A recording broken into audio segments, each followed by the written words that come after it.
oluvannyuma lw'empaka z'ebika by'Abaganda okuggulwawo Ssaabasajja Kabaka Ronald Muwenda Mutebi owookubiri mu mwezi gwa May, akakiiko akaddukanya empaka zino bataddewo ennaku z'omwezi nga 25 omwezi ogujja okuzanyirwako fayinalo y'empaka zino mu ssaza ly'e Ssingo.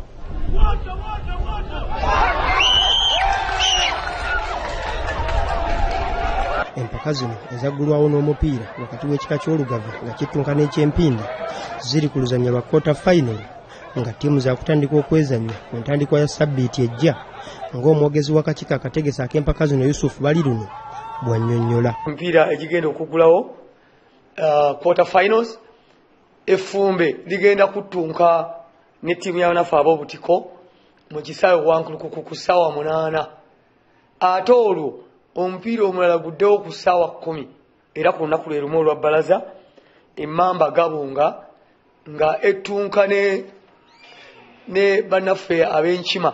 Ssentebe w'akakiiko akategesa ak'empaka zino Haji Sulaiman Magala agamba nti ekigendererwa ky'empaka zino kya kugatta abantu ba Ssaabasajja Kabaka mu Buganda yonna, ng'eno y'ensonga lwaki basazeewo okutwala fayinalo y'empaka zino mu ssaza ly'e Ssingo era atubuulidde ekisaawe mwe bagenda okuzannyira. Kale no mu mbeera eyo ekisaawe ky'essaza Emityana mu ssaza lya Kabaka ery'e Ssingo mwe tugenda okubeera nga tuteekerateekera empaka ezo. Ze nsuubira bulungi nti Beene ajja kusiima azibeereko.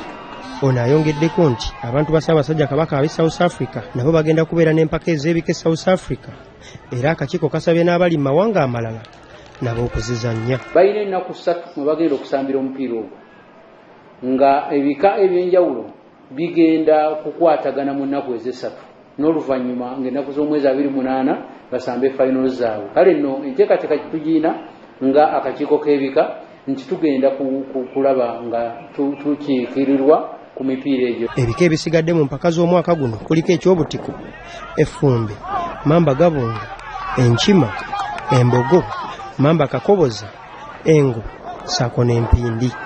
Beeka Lwesaabwe, BBS Terefayina, ageesigika.